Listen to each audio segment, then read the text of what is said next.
Last week, I mentioned the tapestry illustration. You guys remember the tapestry illustration, right?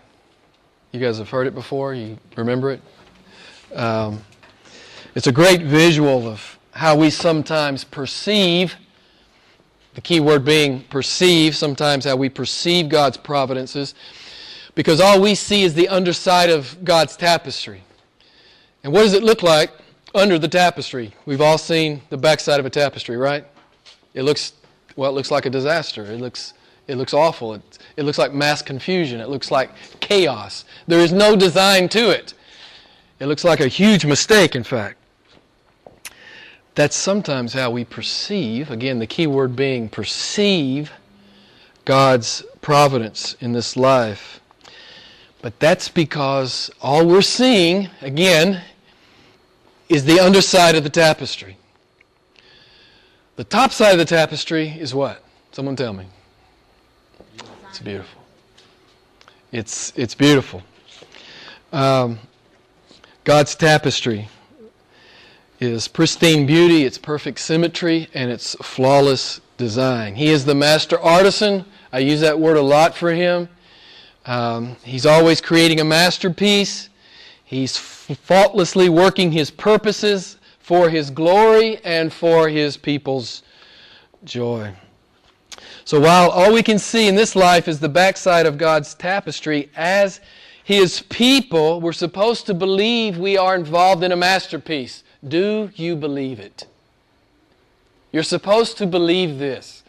Even when it looks like mass confusion, even when it looks like a disaster, certainly when you can't understand it, you're supposed to believe you're part of God's perfect and beautiful masterpiece. We're supposed to trust him in the apparent chaos and confusion. Again, I'm going to ask you, do you? When it gets hard, when it gets confusing, is your first thought, I trust God? We're supposed to believe we're part of his beautiful tapestry. I want to share a legend with you tonight. It's not a biblical account.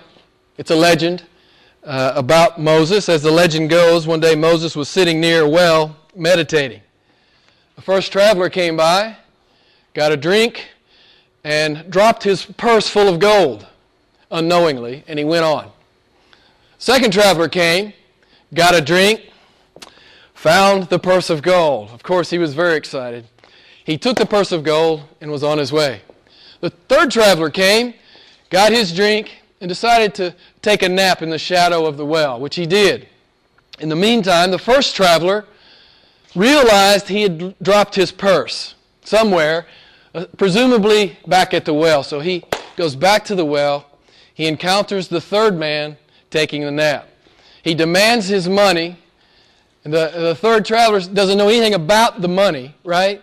An argument ensues, and the first traveler kills the third traveler.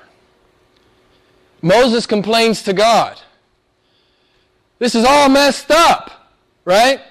This is all messed up, as Moses complains. Why should the first man lose his purse and become a murderer?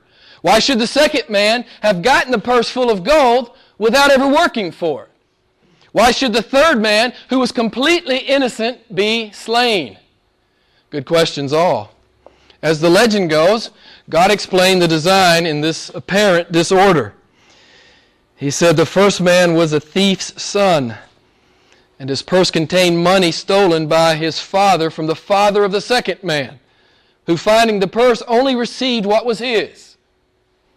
The third man was a murderer, whose crime had never been revealed, and who received from the first man the punishment that he deserved. Then God said this to Moses: in the future, believe that I am at work in what transpires, even when you can't see it, even when you can't understand it. Beloved, it's the tapestry thing.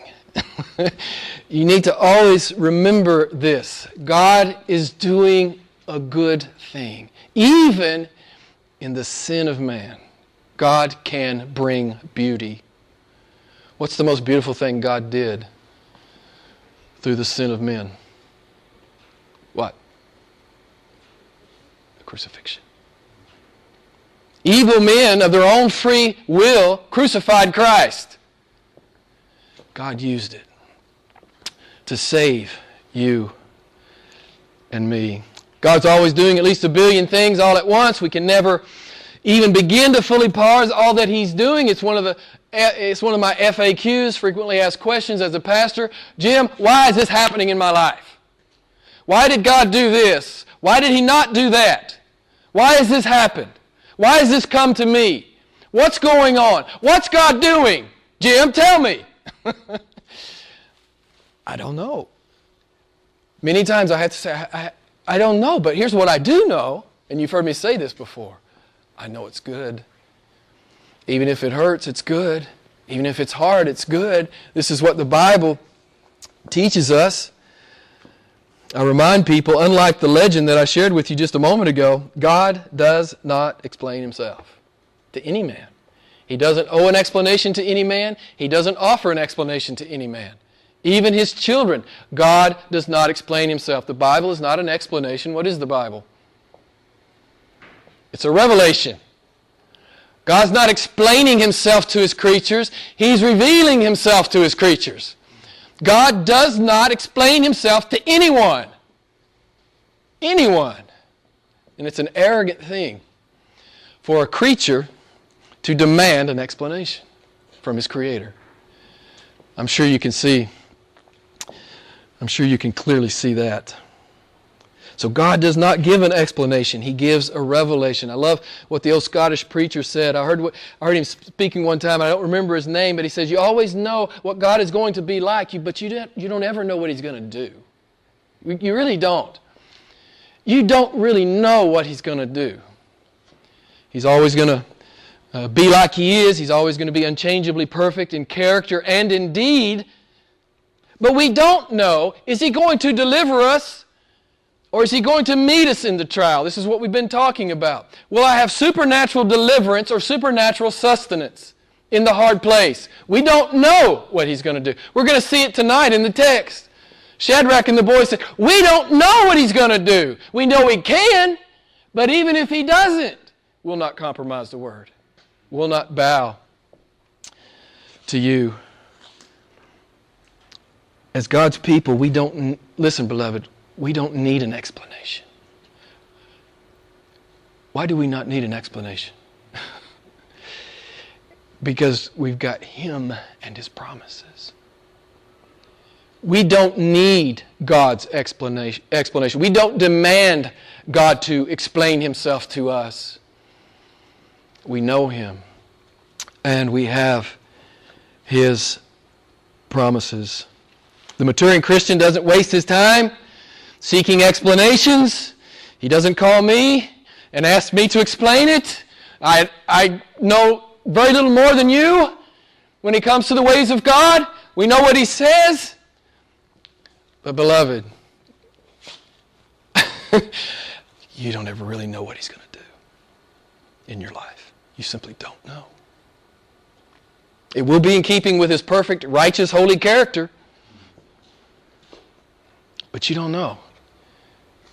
Is He going to deliver Shadrach, Meshach, and Abednego? Is He going to deliver Stephen? He does the opposite. He delivers Shadrach and the boys, and Stephen is martyred. As I thought about this, I realized, now you think about it, I would rather have God's promise any day than have God's explanation.